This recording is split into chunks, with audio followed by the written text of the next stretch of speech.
लोकसभा चुनावों को लेकर इंडियन नेशनल लोकदल के राष्ट्रीय महासचिव अभय चौटाला पलवल पहुंचे। यहां कार्यकर्ताओं को संबोधित करते हुए इनेलो के उम्मीदवार को विजयी बनाने की उन्होंने बात कही। इंडियन नेशनल लोकदल के जिला स्तरीय कार्यकर्ता सम्मेलन को संबोधित करते हुए इनेलो नेता एवं एलनाबाद के विधायक अभय सिंह चौटाला ने प्रधानमंत्री नरेंद्र मोदी पर कटाक्ष किया। अभय चौटाला ने दावा किया है कि हरियाणा प्रदेश में इंडियन नेशनल लोकदल के 3 प्रत्याशी जीत हासिल करेंगे और सिरसा की सीट पर तो भाजपा के उम्मीदवार की जमानत भी जब्त हो सकती है।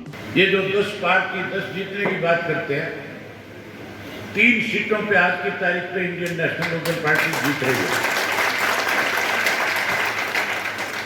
सिरसा में तो ऐसे हालात भी हो सकते हैं कि भारतीय जनता पार्टी के उम्मीदवार की जमानत हो गई।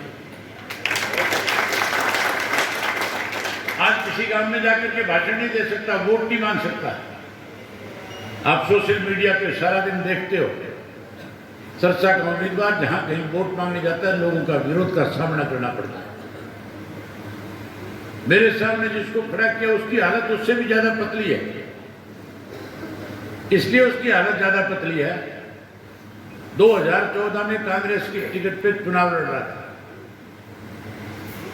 और जब 2014 में कांग्रेस की टिकट पे चुनाव लड़ा तो नरेंद्र मोदी वहां राजकुमार सैनी की मदद के लिए आया था, उसके लिए जलसा कर रहा था।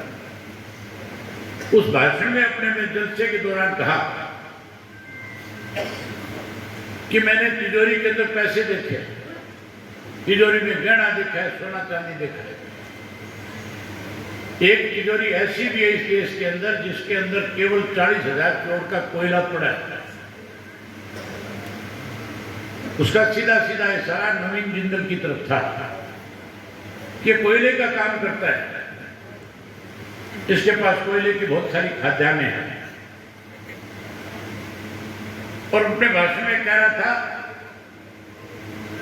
कि कांग्रेस के राज में रह करके जो 40,000 करोड़ का कोयले का गबन किया है, अगर हमारी सरकार बन गई तो मैं इसकी जांच कराऊंगा।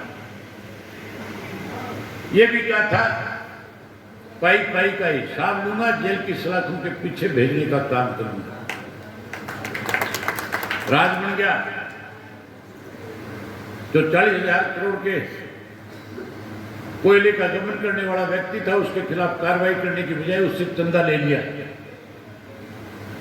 आज सबसे धनाढ़ पार्टी अगर राजनीतिक पार्टी कोई है इस देश के अंदर है तो उस पार्टी का नाम भारतीय जनता पार्टी है। किसी एक को नहीं बख्शा है। जिस किसी से पैसा मांगा दिया नहीं, ईडी भेज दी।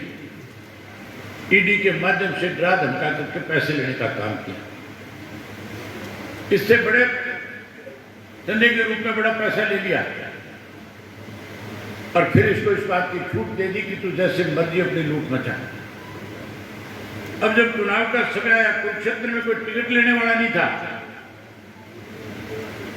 तो नवीन जिंदल याद आ गया। उस नवीन जिंदल को घर बुलाया, ईडी के माध्यम से उसको मैसेज दिया, ऑफिस में भेज करके पटका पहना दिया, कांग्रेसी को भाजपाई बना दिया। भाजपाई बनाने के बाद इनके पास आजकल एक वॉशिंग मशीन है। उस वॉशिंग मशीन में लुटेरे किस्म के लोगों को डालते हैं, 35 मिनट उसके अंदर रखते हैं, गंगाजल से भरी हुई होती है। 35 मिनट के बाद बाहर निकाला और बाहर निकाल के कहने लगे कोयला चोर कोई नूर हो गया था।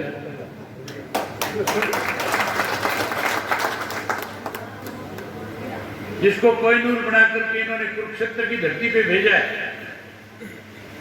वहां साथियों गली गली में नारा लगता है, गली गली में कहा जाता है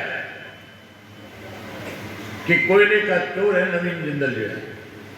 गली गली में शोर है, नवीन जिंदल कोयले का चोर है, ये नारा लगता है। लोकसभा का चुनाव है, 25 मई को है। हम अपने कार्यकर्ताओं की जिम्मेवारी लगाने आए हैं। लोकसभा के चुनाव की तैयारी होनी चाहिए।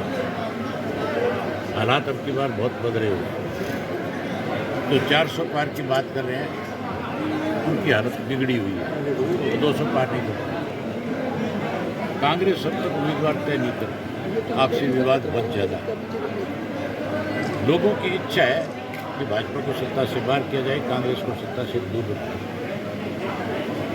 यही संदेश आज कार्यकर्ताओं को देने के लिए है कि आप लोग अभी से तैयारी करो। हमारा कार्यकर्ता कभी बैरक में गया ही नहीं, कभी पार्टी के संगठन को मजबूत करने में लगा रहा, कभी सरकार की तरफ से किसी भी कोई विवाद खड़ा किया गया या किसी को परेशान किया गया, उसके साथ खड़ा होकर के उसकी मदद। अब भी कार्यकर्ता पूर्ण रूप से जो है इस जिम्मेवारी को निभाएंगे और इंडियन नेशनल लोकदल पार्टी बहुत चौंकाने वाला नतीजा आपके सामने दिया। भाजपा को सत्ता से दूर करने का फार्मूला क्या है? को लेकर क्या फार्मूला होगा? रणदीप सिंह सुरजेवाला ने हेमा मालिनी को लेकर एक बयान दिया, उसको क्या करना? इसको लेकर के हेमा मालिनी को लेकर उन्हीं से पूछो, वही बता सकते हैं क्या, मैंने नहीं सुना। भाजपा को सत्ता से दूर करने के लिए फार्मूला क्या है आपके पास? भाजपा तो सत्ता से दूर होगी, आप लोग भी उसमें बड़ी भूमिका निभाओ, क्योंकि आप भी उतने ही परेशान हो, जितने आम आदमी परेशान है। भाजपा आप ये मान के चलो चेहरा बदलने से, मंत्रिमंडल बदलने से या किसी को नया अध्यक्ष बनाने से पाप किए हुए नहीं धुल सकते। चौटाला साहब, हाल ही आपकी में पार्टी के का पास घड़ा भर चुका है, अब हर हालत में 4 जून को फूट जाएगा। चौटाला साहब, हाल ही में जजपा और बीजेपी का गठबंधन टूटा, उसके बाद अजय सिंह चौटाला जी का बयान आता है कि हमारा कोई विरोध नहीं हुआ, आगे भी गठबंधन हो सकता है, क्या कहना चाहोगे? हमने भी ये बात कही थी, ये गठबंधन नहीं टूटा, ये ठगबंधन टूटा है। ये लुटेरों के पैसे के जो बंटवारा था उसका विवाद था। ये फिर से दोनों मिलकर के प्रदेश को लूटना चाहते हैं। जजपा खत्म होगी, जजपा का तो नाम लेने वाला भी कोई नहीं। दैनिक सवेरा के लिए पलवल से गुरुदत्त गर्ग की रिपोर्ट।